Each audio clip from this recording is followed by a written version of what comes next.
Se você caiu nesse episódio de paraquedas, bem-vindo. Mas saiba que você entrou na última porta de uma casa enorme. Nesse canal, o Escrituras Paralelas, a gente passou pelos últimos episódios explorando Enoque, Judas, Maria Madalena, Pedro, Barnabé, Salomão, Adão e João. Cada um deles nos revelou um pedaço do que foi apagado. Se isso te interessa, se inscreve agora. E depois a gente termina essa conversa juntos. Cânon. A palavra vem do grego canon, régua, medida, padrão. No contexto religioso significa a lista oficial dos textos considerados sagrados e autoritativos. A Bíblia que você conhece é um cânon, mas não é o único. O cânon protestante tem 66 livros. O cânon católico tem 73. O cânon etíope, usado pela Igreja Ortodoxa Tewahedo, tem 81. E todos eles afirmam ser a palavra de Deus. Esses números diferentes não são erros, são escolhas, e as escolhas têm autores. No século II, um homem chamado Marcion propôs o primeiro cânon cristão da história. Ele incluiu apenas 10 cartas de Paulo e uma versão do Evangelho de Lucas. Para Marcion, o Deus do Antigo Testamento era diferente, inferior ao Deus revelado por Jesus. A Igreja o condenou como herege, mas sua provocação foi útil. Pela primeira vez, as comunidades cristãs precisaram decidir o que era oficial.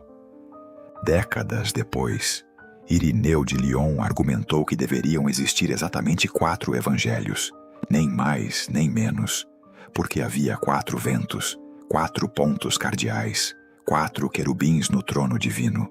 Era teologia, era também política. E então veio o Concílio de Nicéia, em 325 d.C., convocado pelo imperador Constantino, não pelo Papa, não por apóstolos, para unificar a Igreja do Império Romano. Questões doutrinárias foram votadas, textos foram discutidos, e o processo de fechamento do cânon começou a ganhar forma institucional. O cânon do Novo Testamento, como conhecemos hoje, foi amplamente fixado no final do século IV, mais de 300 anos depois da morte de Jesus. Mas como os primeiros líderes cristãos decidiam o que entrava e o que ficava de fora, 3 critérios principais dominavam o debate. Apostolicidade. O texto tinha que ter sido escrito por um apóstolo ou por alguém próximo a um. O problema? Quase nenhum dos livros bíblicos traz o nome do autor de forma verificável. E muitos textos apócrifos reivindicavam autoria apostólica também. Ortodoxia. O texto precisava estar alinhado com a doutrina que a Igreja estava construindo.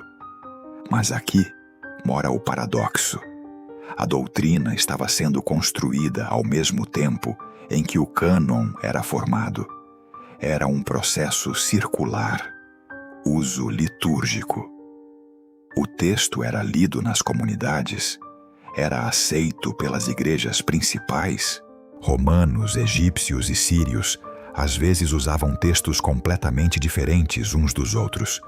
Em outras palavras, os critérios eram razoáveis, mas eram humanos.